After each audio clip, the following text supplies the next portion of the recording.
perikanan di Sahabat Alam Malaysia lah, beribu pejabat di Pulau Pinang. Tetapi oleh kerana sekarang ni PKP kan, jadi saya pun banyak bekerja daripada rumah lah. Rumah saya bukan di Penang, rumah saya di Cemor, Perak. Cemor, Perak memang saya banyak buat kerja di negeri Perak lah sebab saya orang Perak. Jadi bos saya bagi mandat kepada saya untuk buat kerja-kerja di negeri Perak lah. Kebanyakan lah, tapi ada juga saya buat kerja-kerja di negeri lain. Okey, kita teruskan masuk kepada topik yang nak kita bincangkan ni, iaitu sebenarnya isu lah, isu berkaitan isu lah sebenarnya ni. Isu ni berkaitan cadangan nak buat industri lah, industri di kawasan wilayah Segari dalam daerah Nganjung. Saya nanti emailkan, kalau nak map dia semua kan saya boleh email nantilah, kalau perlulah, tapi boleh Google lah. Saya rasa kamu semua boleh Google, nanti boleh dapatkan share daripada Facebook Selamatkan Penyu Segari ataupun Persatuan Aktivis Sahabat Alam. Ada dia punya isu yang berbangkit ni lah. Okey, isunya bermula pada, kalau tak silap Nur Ain tengok tu dalam 2004 kan? 2014. Ya, 2014. Okey. Saya ni bila dah benda tu lama, 2014, saya kena tengok file balik. Nasib baik file ada lah kan. Saya kena cerita balik lah. Okey. Pada masa tu kami dapat perkabaran lah bahawa ada cadangan nak membina industri berat lah di kawasan pantai Pasir Panjang Segari, daerah Manjung lah. Jadi boleh Google nanti daerah sebenarnya tadi tajuk yang Nurain bagi yang kata di pantai Segari, bukan memang kawasan tu Segari, tapi bukan nama pantai tu, bukan pantai Segari, pantai Pasir Panjang. Oh, pantai Pasir Panjang. Segari daerah Manjung. Nama pantai dia Pantai Pasir Panjang. Okey, Pantai Pasir Panjang ni dia saya nak tunjuk map ni macam mana. Tak apa, nanti saya ni lah Okey, dia nama pun Pantai Pasir Panjang. Dia memang panjang lah. Lebih kurang pernah dekat situ ada Baitul Hilal, tempat tengok anak bulan. Ada nanti Google juga. Ada pusat ilmu falak punya lah ni, Majlis Agama Islam. Jadi tempat tu selalu salah satu tempat untuk tengok anak bulan lah. Jadi di kawasan tu sampai ke selatannya dia ada satu tanjung yang dinamakan Tanjung Hantu lah. Jadi panjang pantai tu antara daripada Baitul Hilal, tempat yang tengok anak bulan tu, sampai ke selatan dia di Tanjung Hantu tu, pantai dia lebih kurang dalam 4 ke 5 kilometer lah panjang dia. Jadi pantai ni dia adalah kawasan pendaratan penyu sepanjang pantai tu. Jadi kita tak boleh nak agak oleh kerana pantai terlampau panjang, jadi kita tak pasti, tak tahu yang mana satu. Kita tak boleh nak agak dekat mana penyu tu. Mungkin hari ni dia bertelur di sini, esok dia bertelur 2 kilometer lagi ke selatan ataupun ke utara kan. Jadi pantai tu agak panjang. Jadi tempat tu dalam kawasan Segari, dalam daerah Manjung, negeri Perak lah. Okey. Situ ada satu, sebelah je Baitul Hilal tu ada pusat pemeliharaan dan pengurusan penyu under Jabatan Perikanan Negeri Jabatan Perikanan Negeri ada buat pusat situ. Sekarang ni pusat tu tengah di-upgrade lah. Tengah dinaik taraf. Dan pusat tu menjadi sekarang ni dah, bila kami dah sejak daripada kempen yang kita lancarkan pada 2014 dulu. Sampai ke hari ni memang pusat tu dah jadi macam asalnya tujuan fungsi ditubuhkan pusat tu untuk penyelidikan, menguruskan penyu. Tetapi sekarang dah jadi macam tempat tarikan pelancong. Bila kita viralkan isu tu kan, orang tertarik. Pasal orang tak sangka di negeri Perak ada penyu mendarat. Bila sebut penyu, orang fikir mesti di Terengganu. Kan? Terengganu. Di Johor pun ada kan? Tapi belah pantai timur lah. Johor pun ada tapi belah pantai timur. Jadi bila dah jadi ini, kita cuba bila dah orang dah kenali Segari ada penyu, kita cuba dapatkan sokongan publik. Supaya sokong kawasan tu dipelihara. Jadi okey. Kita punya kempen start kita sebelum tu kita dah mulakan aktiviti. Kita dah mulakan aktiviti macam-macam lah kita buat. Kita bukan hanya orang kata duk bising-bising suruh jangan buat kilang ke jangan buat apa di situ. Tetapi kita buat sesuatu supaya pihak berkuasa tengok tempat tu ada manfaat untuk masyarakat. Itu strategi kami nak mempertahankan tempat tu. Jadi macam mana kita nak mempertahankan tempat tu? Kita kena jadikan tempat tu ada manfaat untuk komuniti. Pertamanya kita libatkan masyarakat setempat. Masyarakat setempat tu terutamanya golongan nelayan lah. Nelayan dekat sekitar kawasan tu ada kampung-kampung nelayan. Jadi bukanlah dekat sangat, mungkin dalam 3 dia yang paling hampir Teluk Senangin. Pernah dengar kan Teluk Senangin? Pantai Perikanan. Jadi situ ada kampung nelayan, jadi kita libatkan nelayan situ sebab kita kata indikator penyu ni menunjukkan kawasan perairan tu kualiti air dia bersih. Baiklah, sebab tu penyu mendarat. Andai kata kawasan perairan dia tercemar, penyu tak akan mendarat. Itu indikator dia lah kan, salah satu lah kan yang paling mudah kita faham kan. Jadi bila macam tu nelayan faham lah, okey, jadi nelayan pun ikut turut serta nak protect juga tempat tu. Okey, dia bermula apabila Ura-Ura nak buat 2 kilang, satu kilang kilang besi dan keluli seluas 202.35 hektar. Dan satu lagi projek loji membekal gas cecair asli LNG seluas 60 hektar. Ada 2 projek yang bila kita tahu ni kita dah mula buat sesuatu lah. Di samping kita viralkan, kita bisingkan, kita buat sesuatu supaya kita nak tunjuk pada kerajaan ataupun pada pihak berkuasa bahawa tempat tu bukan hanya buat kilang je boleh sustain ke boleh apa. Tempat tu punya conserve pun tapi ada kepentingan untuk komuniti. Jadi kebetulan ketika tu saya terduduk dalam jawatan kuasa teknik penanaman pokok pesisir pantai. Jadi saya buat program penanaman pokok di kawasan tu lah. Jadi salah satu pokok yang kita cuba kita tanam ialah ambung-ambung. Ambung-ambung ni adalah ambung-ambung sebagaimana yang dimaklumkan oleh Jabatan Perikanan, penyu suka landing di bawah pokok ni.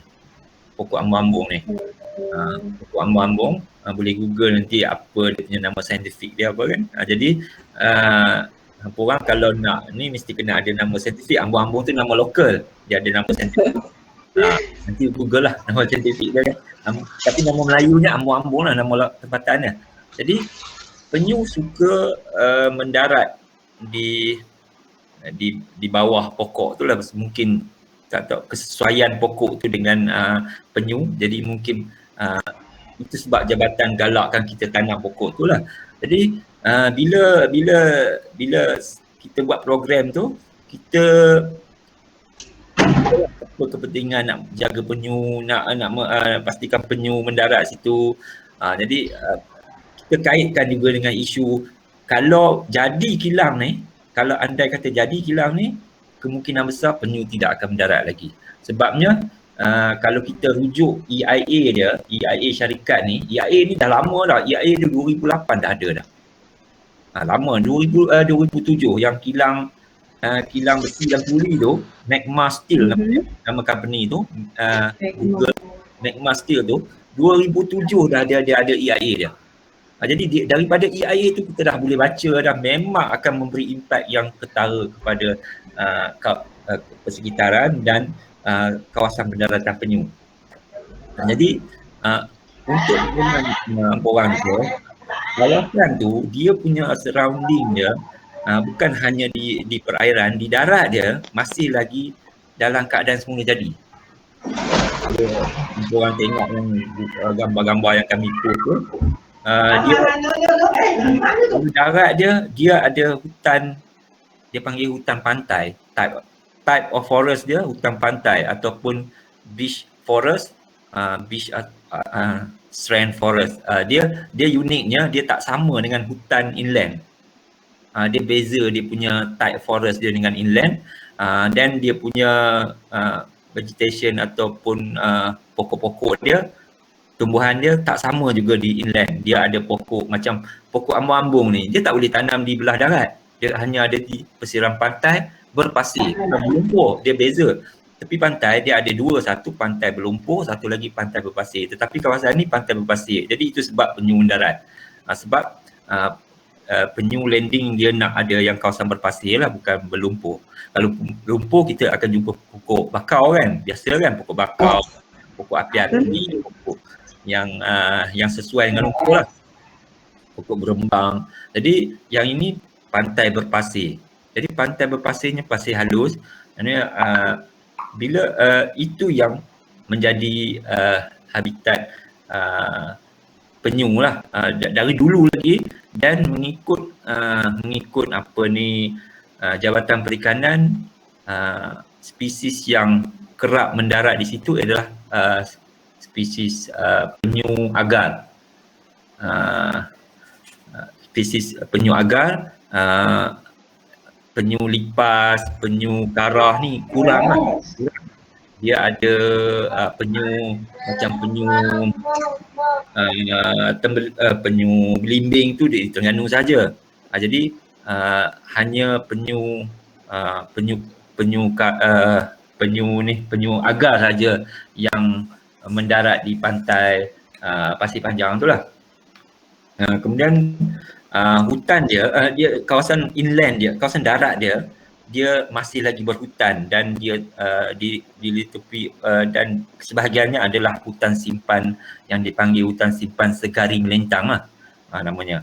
Jadi bila nak buat cadangan, ada ura-ura cadangan nak buat kilang ni, kita pun mula gerakkan komuniti, gerakkan aktiviti apa yang sesuai untuk buat di situ. Sehingga ke hari ini, bukan kata dah habis dah, aktiviti tetap. Okey, tadi apa orang ada tanya lagi apa soalan dia, projek tu bukan kata diberhentikan, dia macam tergantung sampai ke hari ini kerana tidak ada kenyataan secara rasmi ataupun hitam putih daripada pihak berkuasa. Kita dah buat macam-macam, kita dah buat kempen. Yang kempen kita start pada Hari Alam Sekitar 6 Jun. Hari Alam Sekitar 6 Jun kita dah mula kempen. Masa tu arwah biasa dengarkan saya punya Presiden SM Idris. Dia yang datang launchkan kempen tu, kempen selamatkan penyu dan hutan Bukit Pantai Segari. Nama kempennya lah, nama official kempennya.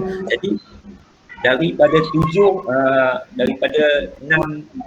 Jun 2013. 2013.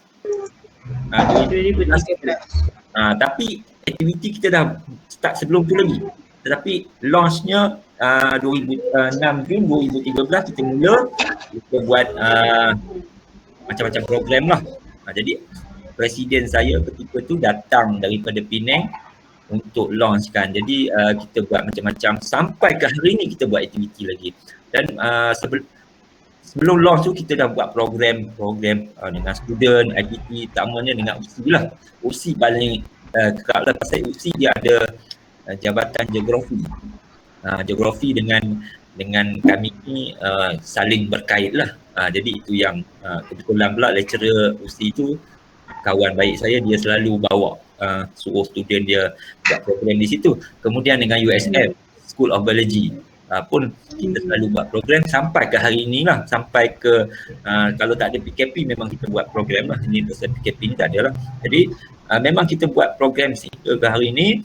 Kemudian sejak daripada pelancaran tu kita dah buat kempen cara online petition dan cara biasalah, iaitu ambil tanda tangan. Lepas tu kita buat print postcard, kita suruh orang awam sign postcard tu, hantar ke MB, Menteri Besar, supaya Menteri Besar ambil tahulah.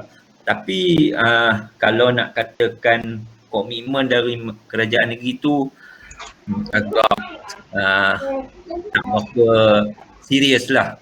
Walaupun dia dah maklum, dia tahu. Tetapi dia tak ada serius. Kita selamat kita satu je, kita nak kawasan pendaratan penyu tu diwartakan sebagai protected area. Tak kisahlah bawah akta mana pun, tetapi yang penting jadi protected area ataupun PA lah, protected area. Jadi sekarang ni kawasan tu tidak diwartakan sebagai protected area. Itu sebab kita boleh nak buat kilang pun boleh, nak buat apa pun boleh. Okey, kalau hampa orang tengok dalam rancangan fizikal negara, rancangan fizikal negara ni disediakan oleh Jabatan Merancang Bandar dan Desa. Dalam rancangan fizikal negara, dia ada nyatakan kawasan sensitif alam sekitar. Dalam clause yang kawasan sensitif alam sekitar tu, dia ada nyatakan mana-mana kawasan pendaratan penyu di Malaysia ni dikategorikan sebagai kawasan sensitif alam sekitar tahap 1. Dan dia tahap 1 ni dia ada dia punya cara mengurusnya. Pertama, tak boleh buat industri. Jadi bila buat industri, dia dah bercanggah dengan National Physical Plan. Sekarang National Physical Plan yang ketiga. National Physical Plan ni kita kena faham, dia satu polisi, satu dasar kerajaan di peringkat federal sebagai orang kata guideline lah untuk semua negeri ikut. Tetapi bila nak buat kilang, seolah-olah tak ikut lah. Maknanya kalau kerajaan negeri teruskan juga kilang tu, seolah-olah dia tidak mematuhi National Physical Plan. Sebab National Physical Plan ni telah diterima oleh semua pihak berkuasa negeri. Maknanya kerajaan negeri dah terima, tapi sama ada dia pakai atau tidak, itu lain cerita lah. Tetapi semua kerajaan negeri telah menerima pakai National Physical Plan. Kita tahu siapa pengurusi jawatankuasa rancangan majlis perancangan fizikal negara ialah Perdana Menteri, dan ahli-ahli dia terdiri daripada Menteri Besar dan Ketua Menteri. Semua negeri dah menerima pakai National Physical Plan, tetapi implementationnya kita agak menduka citakan lah. Itu je. Jadi sekarang ni kita minta kerajaan negeri mematuhi balik National Physical Plan tu. Kita dah pernah hantar memorandum kepada di peringkat federal, di kementerian pada 2013 lagi kita dah hantar, lepas tu kerajaan negeri dah tentulah. Tetapi di peringkat federal dia kata federal tak ada kuasa nak menghalang sebab ini land estate matter. Bidang kuasa tanah adalah bidang kuasa negeri. Jadi kita kena push kerajaan negeri saja yang utamalah. Jadi itu sebab kita tekankan pada kerajaan negeri supaya fikir balik, jangan luluskan dua-dua projek tu di kawasan tu lah. Tapi duka citanya dua-dua kawasan tu asalnya adalah hutan simpan. Hutan simpan kekal, tetapi telah dinyah warta sebahagiannya untuk tujuan tersebut. Jadi bila dah dinyah warta, maksud dia dimasukkan hutan simpan tu, tanah tu telah diberi milik kepada dua-dua syarikat ni lah. Syarikat ni dapat, yang syarikat untuk nak buat LNG tu pun dah dapat tanah tu, yang syarikat yang nak buat kilang besi pun dah dapat tanah tu. Jadi dua-dua kawasan tu dia dekat-dekat, dua-dua dah dapat tanah tu. Jadi sampai hari ni tanah tu milik syarikat sampai hari ni. Tetapi status tanah dah jadi tanah milik, daripada asalnya hutan simpan dah jadi tanah milik. Cuma land use dia still hutan. Still hutan lah. Kalau kita datang sekarang hari ni kita pergi kawasan tu memang hutan lagi. Hutan yang asalnya WJR yang diklasifikasikan sebagai kalau kita tengok Akta Perhutanan dia dikelaskan sebagai Virgin Jungle Reserve VJR. Tapi dua-dua telah dinyahwartakan. Itu kita rasa duka cita lah. Sampai hari ni tanah tu masih dua-dua bidang tanah tu dah jadi milik kedua-dua syarikat tu lah. Tapi tak ada buat apa-apa lagi. Still macam keadaan semula lah. Land use dia masih keadaan hutan jugalah. Dan kita dah buat online petition, kita dapat dalam berapa puluh online petition, kita dapat dalam 80,000 lah online petition. Dan dalam kempen cara biasa, tanda tangan dengan postcard, kita dapat dalam 10,000 lah. 10,000. Tapi online, pasal online senang kan. Jadi kita dapat online senang. Jadi online jadi kita print kan, kita nak tunjukkan kepada kerajaan, kita print kan, kita serah kepada masa tu Exco Alam Sekitar lah Negeri Perak, kita serahkan tebal je, memang tebal lah bila kita print kan, jadi tebal lah. Bayangkanlah 80,000 bila print kan, memang tebal lah. Jadi kita binding ni kita serah. Kalau tak print, kita tak tahu, tak nampak kan. Jadi kita print kan, jadi tebal. Jadi sampai hari ni kedua-dua projek tu belum dilaksanakan, tetapi kita bimbang juga, kita masih lagi memantau juga kawasan tu. Mungkin kempen kami berterusan dari masa ke semasa, kita buat program di situ. Dan lepas daripada itu ada lagi tahun 2018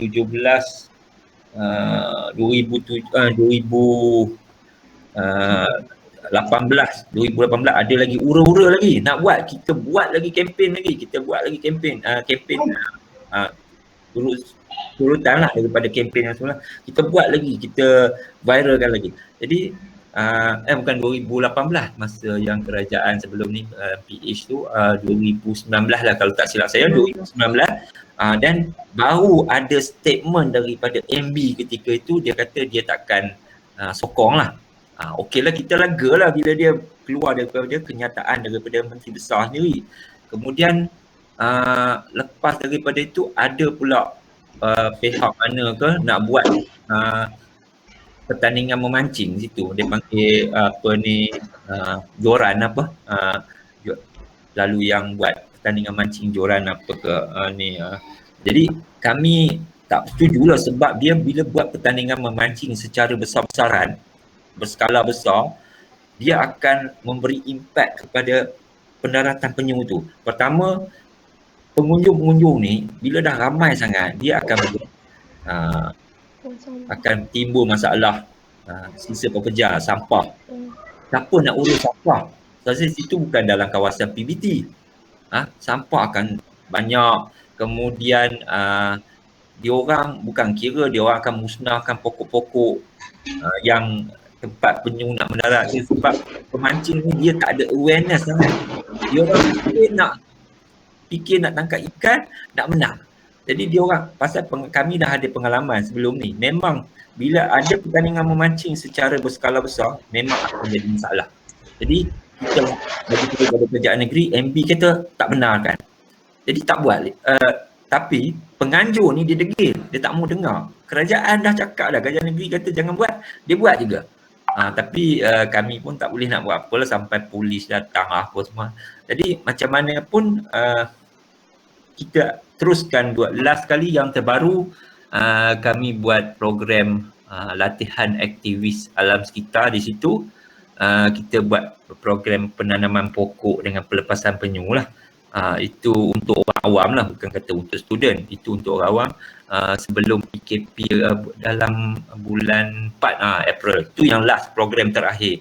Dan tapi sebelum-sebelum tu banyaklah program kami buat itu. Kami nak pastikan tempat tu, yang penting tempat tu ada manfaat untuk komuniti, untuk masyarakat. Kalau kita tak buat sesuatu, kita bukan hanya kempen bising, bukan hanya hantar petition, tetapi kita buat sesuatu supaya kita nak bagi kerajaan tengok tempat tu ada kepentingan pada umum. Itu yang paling penting. Jadi bila masyarakat pun tengok tempat tu ada kegunaannya untuk dia, jadi dia akan menghargai tempat tu. Dia kata, ui sayanglah kalau kita buat kilang ni, tempat ni cantik. Jadi baru dia orang sendiri akan fikir. Jadi dia suka buat program macam program tanam pokok situ, lepaskan penyu, dia seronok. Jadi andai kita tanya dia, kalau cik bayangkanlah kalau sini buat kilang, apa akan jadi? Mesti penyu takkan datang dah. Jadi itu sebab kita buat program macam ni, supaya biar masyarakat berfikir lah supaya apa pentingnya. Jadi masyarakat sendiri yang nanti akan bersuara pada pihak berkuasa. Itu caralah kami, pendekatan kami lah. Dan daripada kempen program aktiviti yang kami buat, kita dah melahirkan NGO di peringkat lokal lah.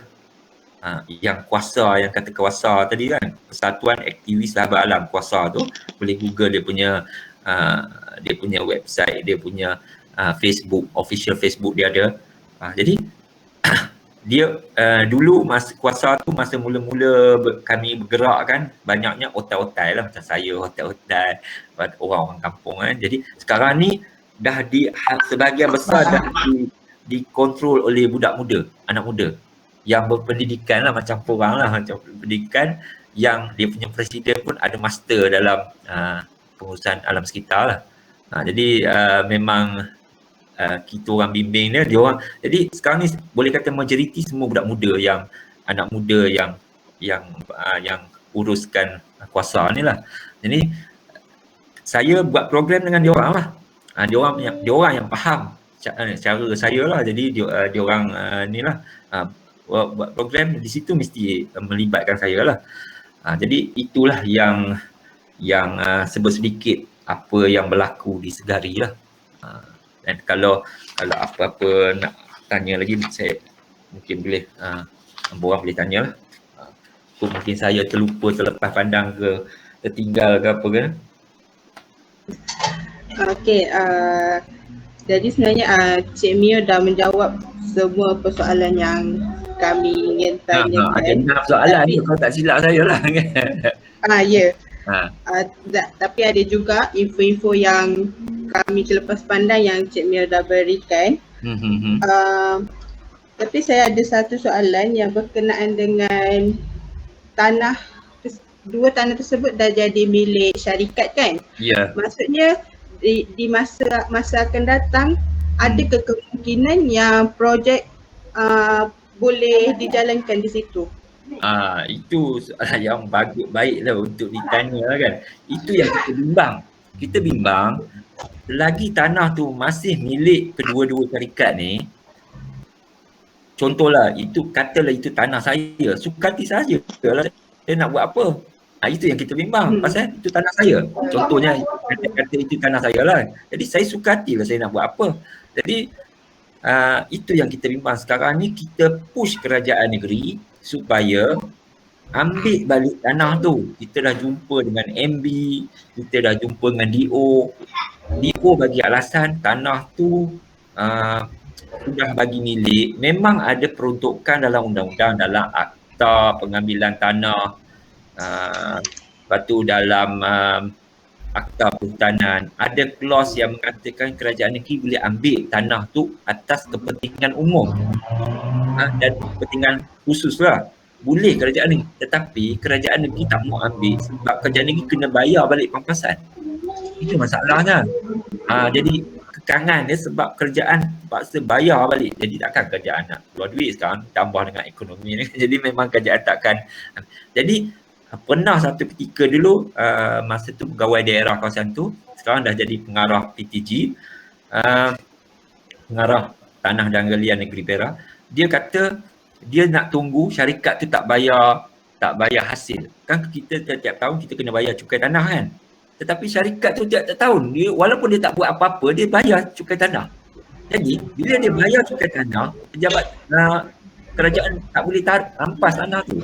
Kecuali tanah tu tak dibayar cukai. Macam kita tak bayar cukai tanah beberapa puluh tahun kan. Jadi kerajaan boleh ambil tanah tu. Tetapi kerajaan tak boleh nak ambil sebab dua-dua syarikat ni bayar.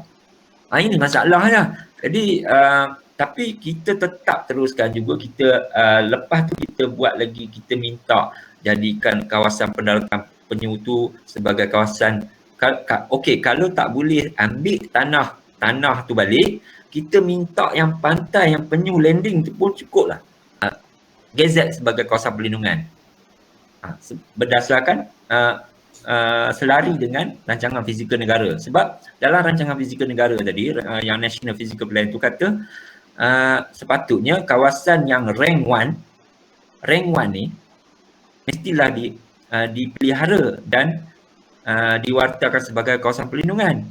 Itu under National Physical Plan katalah. Jadi sekarang ni masih lagi tidak diwartakan sebagai kawasan perlindungan. Itu yang kita minta. Yang terbaru kita dah hantar bulan April itu, kita dah hantar surat kepada PTG lagi, minta warta yang itu pun cukup lah.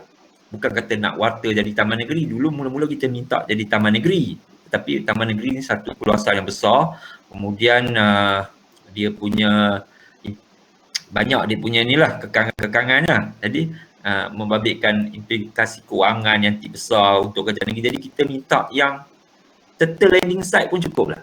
Yang turtle landing site tu, tempat yang penyu mendarat tu pun dah cukup. Maknanya penyu bila kawasan yang penyu mendarat tu tidak akan diganggu, tidak akan dibuat apa-apa. Dah memang dah jadi protected area. Jadi itu yang penting. Sekarang ni yang dekat Baitul Hilal tu dia dah buat, tengah upgrade, masih lagi upgrade dia punya pusat konservasi dan pengurusan penyu tu. Pusat tu hanya bangunan yang tempat berak, mengurus saja. Saya cakap dekat Jabatan Perikanan, dan kerajaan negeri tak guna kerajaan negeri buat pusat tu upgrade berjuta, tetapi dalam pada masa sama penyu tak mendarat. Sebab kita tak lindungi kawasan yang turtle landing site tu. Kita buat pusat tu berjuta-juta, tapi tiba-tiba akan datang penyu tak mendarat. Jadi kan membazir, rugilah kita buat tu. Sebab penyu dah tak mendarat. Jadi yang penting sekarang kita gazetkan dulu, wartakan dulu sebagai kawasan protected area yang penyu mendarat tu. Barulah kita pastikan penyu sentiasa ada mendarat. Sekarang ni kalau kita tak protect, kita tak jadikan dia protected area, mungkin 5-6 tahun akan datang, tukar lagi kerajaan, kerajaan akan datang ni dia kata dia tetap nak buat je tu. Habis tak guna lah. Jadi tak guna ada pusat tu. Penyu takkan mendarat. Kiranya ada industri ke, bukan kata industri, kalau ada bangunan structure kekal di situ, penyu takkan mendarat. Sebabnya penyu pertama dia pantang dengan cahaya. Cahaya malam kan, dia tak boleh ada cahaya. Dia kena tempat yang betul-betul gelap. Situ memang kawasan tu dia memang kawasan darat dia hutan, jadi memanglah gelap lah. Kerana penyu mendarat dengan tenang, aman je, tak ada gangguan. Jadi bila katalah ada buat kilang, dia dah terganggu. Itu belum kira kita ambil kira lagi pelepasan influent ni, air kumbahan ke yang dilepaskan ke apa ke, sisa pepejal ke apa lagi, itu belum ambil kira. Baru kita kata cahaya saja, pencemaran cahaya saja. Jadi penyu memang tak boleh ada cahaya lah. Kawasan yang dia nak landing tu, kalau ada cahaya dia takkan ni lah, dia jadi penyu jadi mungkin jadi keliru lah apalah kan. Jadi itu sebab mana-mana kawasan sensitive area rank 1 berdasarkan National Physical Plan tu tidak boleh dibina structure kekal. Bukan kata industri, hotel pun tak boleh. Dia yang boleh situ, aktiviti yang dibenarkan ialah aktiviti yang berasaskan alam semula jadi. Macam kita nak buat camping pun tak boleh nak buat besar-besar. Lepas tu nak jungle trekking, research, pendidikan, itu boleh. Selain daripada itu tak boleh. Dan dekat situ pula ada hutan lipo sebelah. Hutan lipo ni di bawah Jabatan Hutan lah. Mana hutan lipo ni betul-betul hutan pantai lah, dan betul-betul tepi pantai. Jadi unik, tak ada lagi tempat lain tepi pantai ada hutan pantai yang berpasir. Mana ada? Kalau ada pun di Johor, dekat mana? Dekat Mersing tu. Kalau pantai barat rasanya dah tak ada lah. Kalau ada pun PD pun bukan yang hutan simpan. Jadi yang ini hutan simpan tepi pantai, berpasir pula tu. Jadi dia buat hutan lipo. Jadi orang boleh pergi riadah di situ. Jadi kita buatlah program dekat situ. Kita tanam pokok apa semua kan. Sebabnya penting kita sentiasa perlu tanam pokok di kawasan pesisir pantai yang berpasir khususnya ni. Kita nak mengelak daripada hakisan lah. Itu salah satu faktor. Kita nak mengelak daripada hakisan pantai. Sekarang ni bila peningkatan aras laut kan, jadi banyak pantai terhakis lah. Salah satu faktor dia peningkatan aras laut dan aktiviti manusia, iaitu pengambilan pasir laut lah. Jadi bila pengambilan pasir laut di satu tempat yang lain akan menerimakan impact lah. Jadi itu sebab kita buat program di situ. Program tanam pokok apa. Ini kalau ikut saya baru lepas buat tanam pokok salah satu kawasan tu di bawah program kerajaan negeri lah. Bawah kerajaan negeri. Tapi PKP ni saya tak dapat pergi tengok lah. Last kali sebelum puasa saya dah tanam, tapi saya pergi pantau pokok tu. Ini dah berapa sebulan lebih ni tak pantau. Saya takut jugalah pokok tu kadang pokok tepi pantai ni dia agak sensitif sebabnya pantai dia tanah berpasir. Kalau tak hujan 3-4 hari tak hujan, sure pokok tu akan mati. Kalau pokok tu kecil sangatlah, sebab pasir ni dia tak, orang pun faham lah, pasir ni tak menyimpan air kan, jadi dia cepat kering kan. Jadi itu sebab saya kena pantau, kalau mampu saya siram. Tapi sekarang tak boleh lah PKP. Nasib baiklah kok minta saya harap-harap hujan. Kalau hujan pokok tu boleh bertahan lah. Jadi itulah yang menjawab tak soalan tadi tu yang kata menjawab. Sebab kalau soalan tadi yang kata kemungkinan projek akan berjalan. Kemungkinan tidak mustahil. Tidak mustahil kalau kami diam. Kalau kami teruskan ni, memang kerajaan pun fikir kalau buat juga NGO akan bising. Jadi kami kena dari masa ke masa kena alert dan ambil perhatian lah. Dan isu ni maknanya belum selesai. Walaupun dah lama tapi dia tak selesai. Tak selesai secara black and white, tak ada. Dia masih tergantung. Jadi ini yang penting, kesedaran masyarakat tu. Terutama komuniti yang dekat-dekat situ, dekat berhampiran situ kan, supaya diorang pun turut samalah nelayan kena bising sebab nelayan kena kata indikator laut ni air dia kualiti dia air dia bagus sebab ada penyu. Kalau tak ada penyu malah habislah air tercemar, maknanya kami nak cari makan pun susah, nak cari hasil laut pun susah sebab air dah tercemar. Jadi itu peranan nelayan tu penting jugalah untuk support kami. Itulah. Lagi satu, tadi Encik ada mention pasal aktiviti ambil pasir. Saya pun ada baca dekat berita harian. Ya. Ada aktiviti tu berkenaan, ada kena-mengena ke dengan projek itu ataupun ini adalah aktiviti daripada pihak lain? Okey.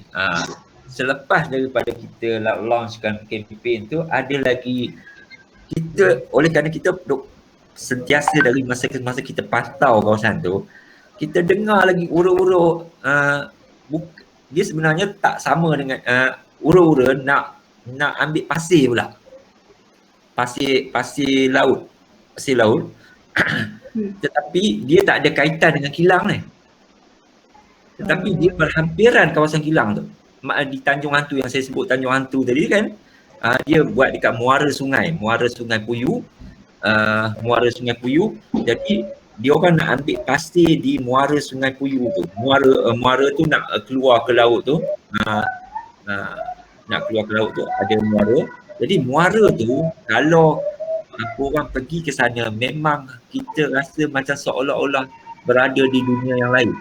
Dia macam rasa macam tenang dia duduk di situ dengan keadaan semula jadi dia ada muara tu, dia ada sandbank.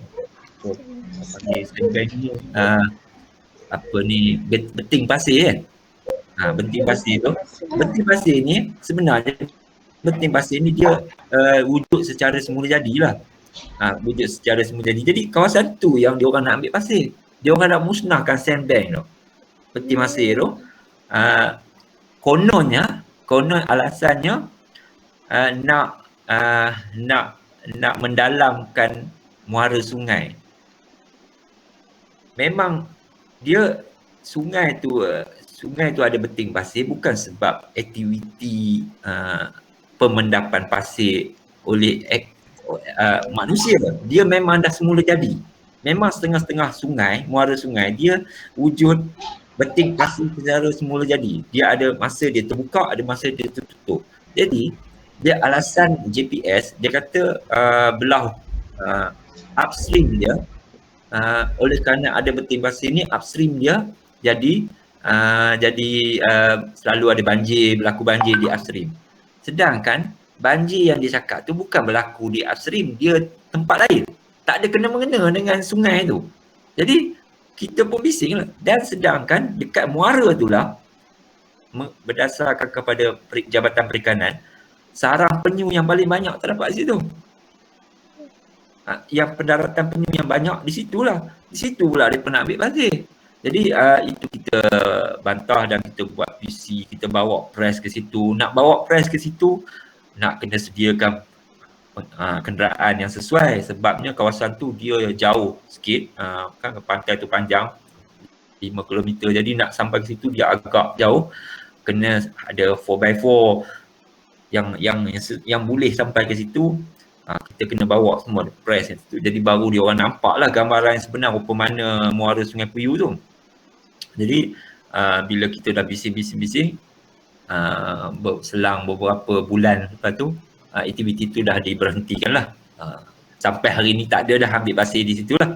Tapi masih ada lagi kedengaran nak ambil pasir juga kat situ. Kononnya tambak pula dekat tempat lain pula.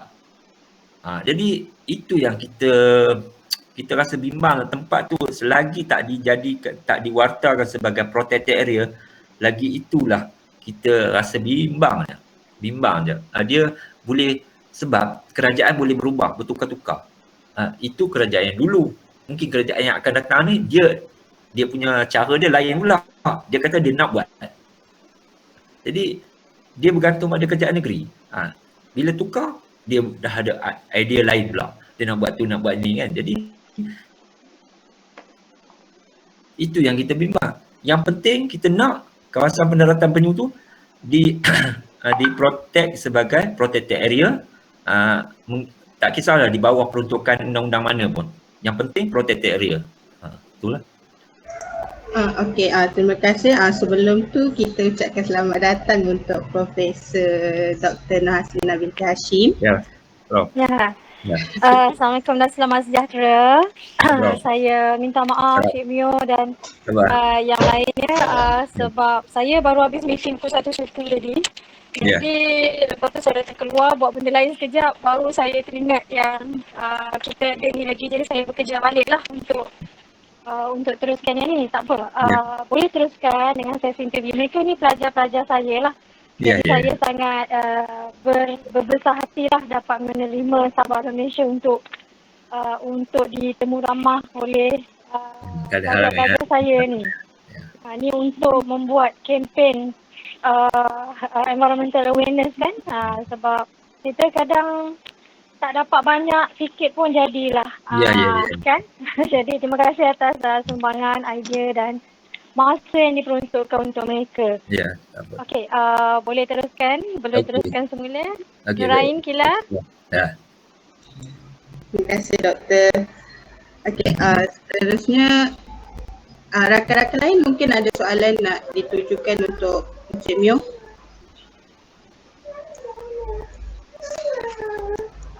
Cik Mio, maaf saya tertinggal tadi. Dekat mana ya kawasan yang dia cakap tu? Ni kalau khusus kawasan yang khusus, kalau ada map lah, saya map ada belakang saya ni ada map dia sangkut-sangkut tak dengar pula saya. Sabar.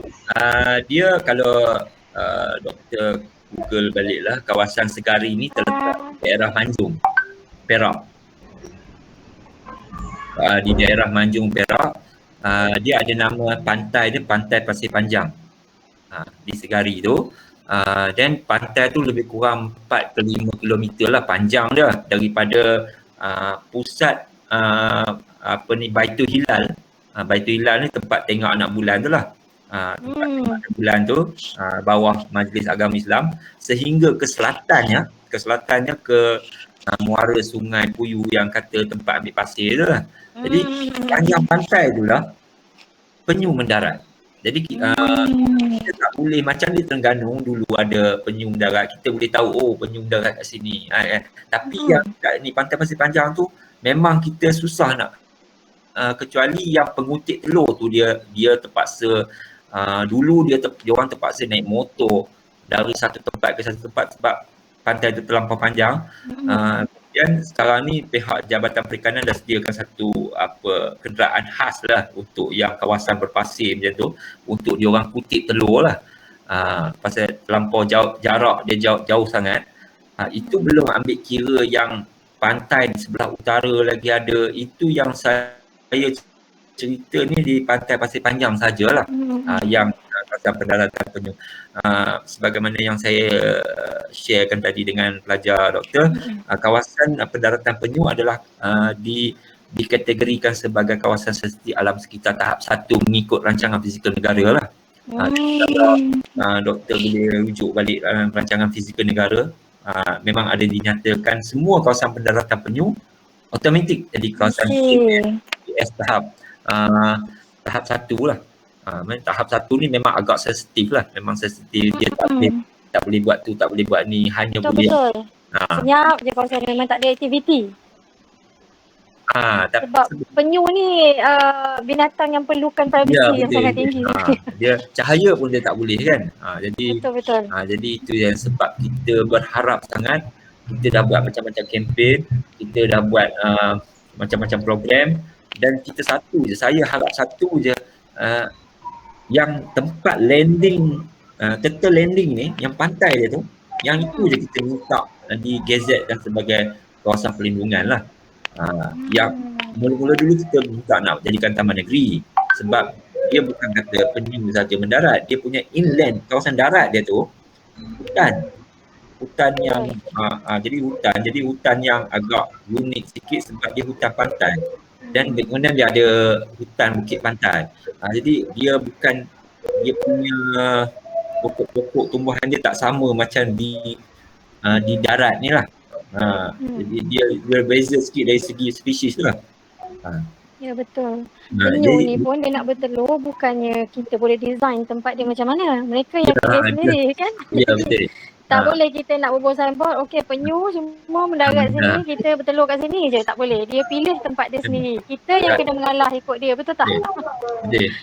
Kalau doktor tengok balik, saya tengok balik dia punya cadangan yang saya dah cerita dekat studio doktor, kawasan yang kata nak buat kilang ni, dia dah buat salah satu projek tu, dia dah sediakan laporan EIA dia. Lama dah, 2007. Yang kata magma steel tu, dia dah sediakan laporan EIA dia. Dia dah submit pada JAS. Jadi kita dapat tengok lah. Bila bab penyu, dia tak ada langkah-langkah mitigation. Langkah-langkah mitigasi dia tak ada. Jadi sepatutnya yang lain dia semua dia buat. Dia kata kalau pokok kita boleh tanam balik lah, itulah inilah kan. Kalau sistem pekerja kita nak buang ke mana apa, kalau nak bunyi bising kita kontrolkan masa operasi. Tapi bila penyu tak ada. Penyu macam mana dia? Macam doktor kata tadi lah. Penyu dia kan kita boleh penyu mesti mendarat sini. Sini tak boleh dia. Itu dah semua jadi kan. Jadi bila tang penyu dia orang tak ada langkah-langkah mitigasinya, tak ada. Jadi sekarang situ kita nampak maknanya kalau jadilah hilang tu apa projek besar lah, projek-projek mega di situ, maknanya kemungkinan besar penyu akan mendarat lah. Akan mendarat dah. Dia pergi tempat lain. Dan itulah satu-satunya pantai di negeri Perak yang masih ada penyu. Yang satu-satunya lah. Saya pun baru tahu, saya ingat Terengganu je ada mendarat penyu. Perak pun ada ya? Bukan kata doktor saja. Orang di daerah Manjung, negeri Perak. Manjung Perak. Daerah Manjung pun, orang Manjung sendiri pun tak tahu ada penyu di Manjung. Jadi maknanya, tapi bila kita buat kempen sejak daripada 2013 dulu, nampak udah ada kesedaran tu, orang dah tahu, kesedaran pun dah ada. Orang pun tempat yang jadi center tu, yang pusat penyu yang dibina oleh Jabatan Perikanan ni, dah jadi macam satu tarikan pelancong pula. Orang dah mula. Sebenarnya tujuan dia untuk mengurus dan menyelidik pusat penyelidikan kan, tapi sampai tu jadi tumpuan orang lah, pelancong. Tak kira hari, biasanya hujung minggu memang ramai lah orang. Tapi Jabatan Perikanan dia kontrol lah, sebab matlamat dia bukan untuk ekoturism, dia untuk research kan, dan mengurus. Tapi dia kontrol lah, dia kontrol dari segi bilangan pengunjung dan apa boleh apa tak boleh. Memang dia kontrol lah. Lebih kurang ceritanya lah di situ. Ya, faham. Cuma akan datang ni kalau tak ada, ialah Universiti UTHM ni jauh dia Batu Pahat kan. Itulah jauh kami. Kalau tak kita boleh turun buat kempen sana. Kawan saya di bekas student sana lah, dia budak orang Batu Pahat. Jadi dia ni aktif sekarang ni, aktif dalam kerja-kerja kesukarelaan orang Batu Pahat. Jadi dia memang banyak bantu saya lah kalau saya buat kerja di Batu Pahat. Tapi yang banyak IPT yang kerap buat program dengan aktiviti kami di situ ialah USM dengan UPSI. Dua ni je. Betul. Dua ni kalau doktor Google ke apa, memang dua-dua. Pasal pertama UPSI dia ada jabatan geografi. Jabatan geografi ni dia ada kait dengan kaminya kerja lah kan. Kemudian USM ni dia ada biology, School of Biology kan. Jadi dia pun diorang pun Jabatan geografi tu dengan siapa? Dr. Hairi? Dr. Hairi ya. Kawan saya tu. Kawan. Dia orang Perak dia. Orang Perak. Orang Perak. Saya kenal husband and wife dia tu. Ya. Dia sekarang dah jadi kalau tak silap saya bukan dekan, dia dah hadir lah kan. Adalah jawatan saya. Yalah. Kalau tak silap saya lah kan. Jadi cuma yang kali terakhir kami buat program dengan UPSI, dengan student lah, tahun 2 tahun lepas lah. Sebab dia dah tak duduk lagi dalam jabatan, dia dah jadi fakulti rasanya, dia dah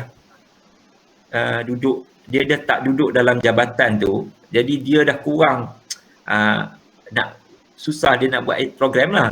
Dulu masa dia lecturer sepenuh dalam jabatan geografi tu memang dia kerap lah.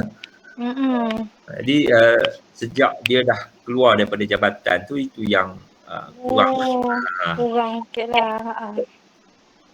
Kalau tak silap saya dekan fakulti. Yelah, bila dah masuk admin tu dia masa dia sikit di jabatan, dia punya full time lecturer jabatan, dia memang kerap. Yang di USM School of Geology ni memang lecturer dia sampai hari ni memang dia terlibat, dia jadi advisor persatuan kami lah, persatuan aktivis sahabat alam, dia sebagai advisor lah. Ada background biologi lah, jadi Dr. Nurul dia pun orang lama jugalah. Jadi dia masih sampai hari ni masih membantu jugalah, cuma dia membantu dari segi teknikal, dari segi knowledge apa yang ni kan. Jadi yang apa yang ni kami yang buat lah, macam nak kasih apa semua kami buat lah, dia cuma bantu dari segi teknikal, maklumat-maklumat yang berasas lah dia lah bagi. Jadi itulah lebih kurangnya topik yang kita bincang hari ni lah. Ada lagi? Okay, soalan terakhir. Untuk kita wartakan kawasan tersebut sebagai protected area, memang segala keputusan tu jatuh pada tangan kerajaan negeri ke? Maksud federal memang tak boleh masuk campur 100%? Federal ni dia hanya boleh menasihat je, sebab sebelum ni tadi saya kata kita pernah hantar memorandum ke peringkat menteri KSU, di peringkat Kementerian NRI lah. Masa dulu NRI lah, sekarang KASA kan, nama KASA, Kementerian Sumber Asli.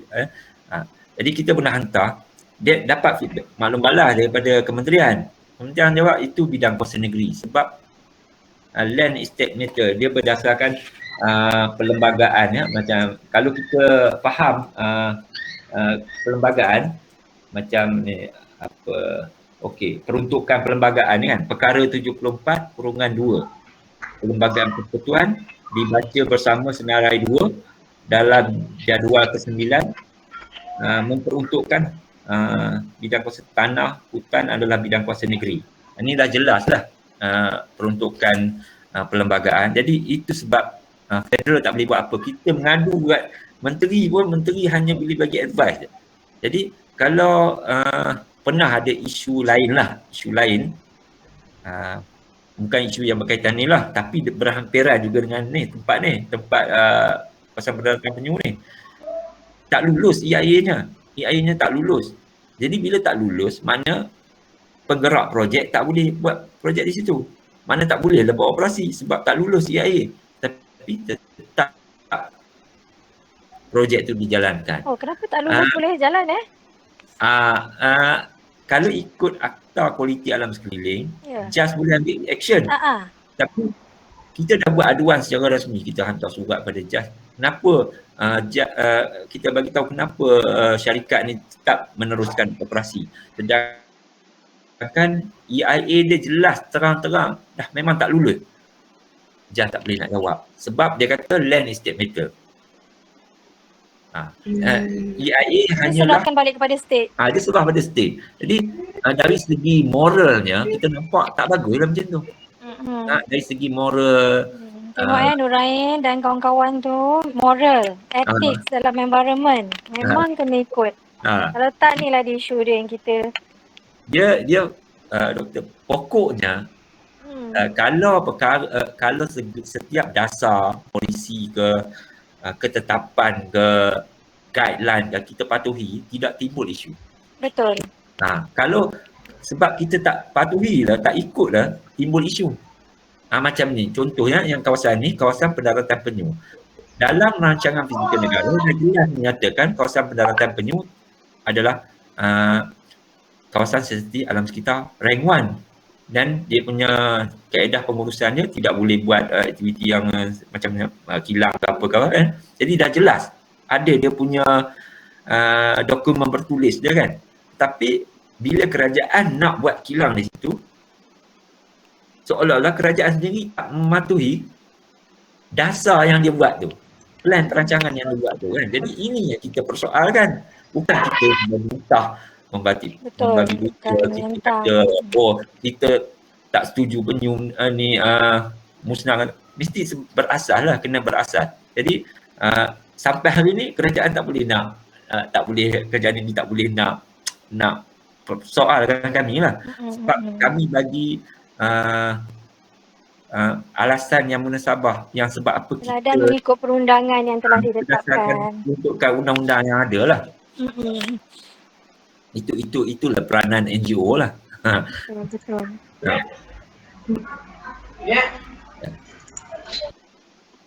Okey, ada. Itu saja soalan dari kami. Mungkin Encik Mio ada berapa pesanan lah untuk kita punya awareness ni yang Encik nak sampaikan. Pesanan ni cuma sebagai student sebagai student background engineering lah kan. Tapi yang ada kaitan dengan mereka environmental engineering. Environmental dia fokus dia lebih kepada engineering atau environmental. Dia boleh bila dia masuk dalam tu, sebab dia ni bukan dia engineer tapi dia juga teknologis. Dia juga teknologis. Jadi segala benda yang berkaitan dengan environment, fundamentals ke ataupun engineering ataupun teknologi, semua dia boleh kok. Dia bukannya environmental engineering pure, dia environmental engineering technologies. Pasal saya, background saya stream, saya geografi. Jadi saya geografi, saya sastra kan. Jadi stream kan. Jadi sastra dia lain dia kan. Jadi saya macam yang Dr. Nurul tu, dia pure punya biologi. Dia ahli biologi kan. Dia memang nak protect sajalah kan. Jadi ada dua, dia ada seimbang lah. Dia ada knowledge tentang kejuruteraan, dia ada knowledge tentang macam mana nak memelihara. Cumanya bila kalau dia dah grad nanti, dah jadi dah memegang jawatan yang sesuai dalam bidang ni, kena berbalik juga kepada basic lah, pada asasnya. Kalau benda tu dah dasar kata tak boleh lah kan. Saya banyak tengok, kita tengok kelemahannya kita bila decision maker ni adalah orang-orang teknikal ni pula. Orang teknikal ni yang penentunya. Dia kata dia ada prinsip. Dia apa yang dia belajar itu dia kata tak boleh. Tetapi dia oleh kerana dia qualifiednya orang teknikal, jadi decision maker ni akan ikut. Kami kata tak boleh sebab ni National Physical Plan dah kata kawasan pendaratan penyu tak boleh buat tu, tak boleh buat industri kan. Dah jelas. Lepas tu orang teknikal pula yang mungkin ada kepentingan dalam PBT tu, dia punya town planner lah, contoh town planner kan. Dia kata tak apa, kita akan buat EIA. Sekarang ni bukan kira EIA tak EIA, dah kita berbalik kepada National Physical Plan. Dah jelas lah kata tak boleh. Dan dalam tak perlu buat EIA. Tak perlu buat EIA. EIA tu kalau dia tempat tu boleh. Tidak bercanggah. Tak tahu. Tak ada masalah dia buat EIA. Tapi EIA ni nak macam mana kita nak mengurangkan impak. Impak pada persekitaran. Boleh tak boleh bukan EIA punya kerja kan. Macam tadilah yang projek yang saya kata tu tak lulus EIA tapi projek tu tak jalan juga. Jadi inilah peranan macam student yang dah ni nanti dia kena ambil maklum lah perkara tu. Sebab walau kita di bidang apa sekalipun, yang penting prinsip tu lah, prinsip. Kalau kita gadaikan prinsip, kita seolah menjual ilmu lah kan. Saya setuju pendapat itu yang saya boleh nyatakan lah. Mungkin boleh tanya harapan Cik Mio. Harapan Cik Mio tentang awareness yang bakal kami jalankan ni, kami dan sahabat alam Malaysia yang bakal jalankan ni. Okey, harapan saya supaya knowledge yang baik ni kita share seberapa banyak yang boleh lah, supaya setiap rakyat Malaysia ni ada awareness, ada kesedaran tentang kepentingan memelihara kesejahteraan alam sekitar tu. Sebab kita tengok setakat ni lah, mungkin segelintir kita je yang ada awareness, tapi ramai lagi di luar sana tu yang tak ada awareness. Bukan kata di luar, dalam kampus sendiri pun kan. Ni Dr. Nurul cerita kat saya lah kan. Dia kata dalam kampus sendiri pun masih lagi guna straw plastik. Susah kan. Jadi kita dalam kelompok kita pun masih lagi, mungkin dalam, kita boleh mulakan daripada keluarga kita lah, senang lah. Daripada keluarga kan, daripada keluarga. Lepas tu dah keluarga dah okey, baru kita komuniti kita kembangkan sikit-sikit. Jadi tak banyak sikit pun kurang-kurangnya ada daripada tak ada langsung lah. Betul. Itulah.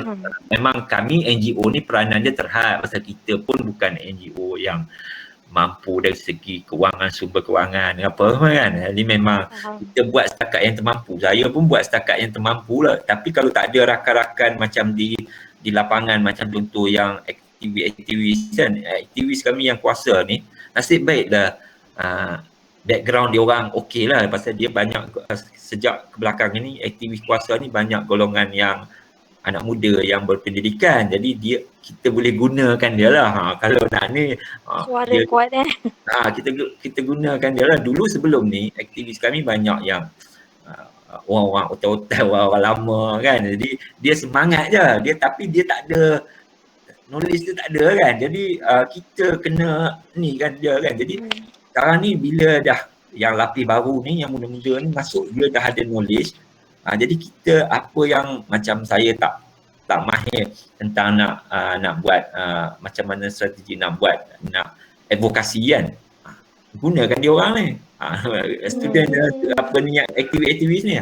Jadi dia orang bantulah macam mana nak buat paperwork ke, nak buat memorandum ke, contohlah kan, macam itulah.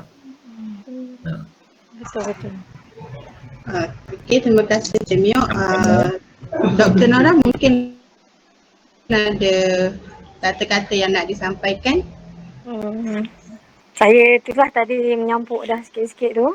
Ya. Jadi saya sangat berharap lah untuk kumpulan ni dapat isi yang apa Encik Mio dah zahirkan tadi, dan dapat bantu menyediakan video ataupun apa saja cara untuk berkempen dan diedarkan kepada semua tentang awareness untuk menjaga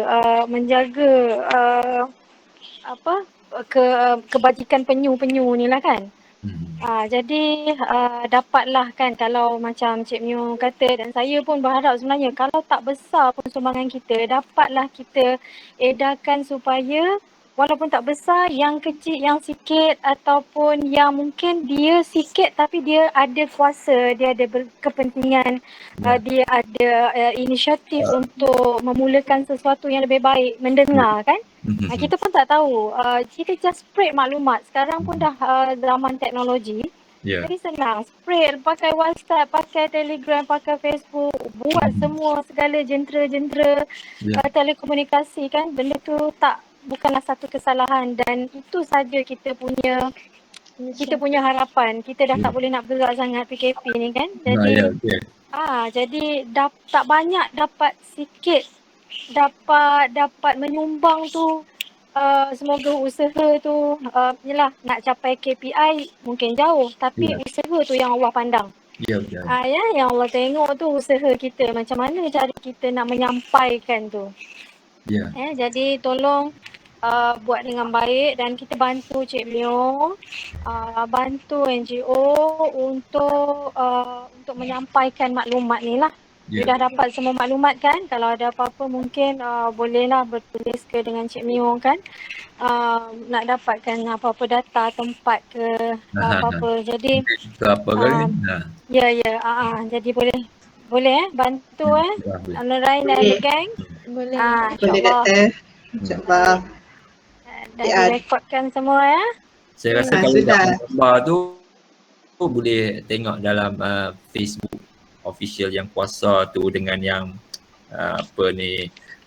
selamatkan penyu segari punya kempen kan, ada dalam Facebook, ada kami ada lah. Memang banyaklah gambar-gambar gambar tu kita start kempen daripada 2013, memang dah agak lama kan, sekarang dah 2013 lah. Tapi masih kami teruskan jugalah selagi tak ada hitam putih lah, dia masih tergantung lah.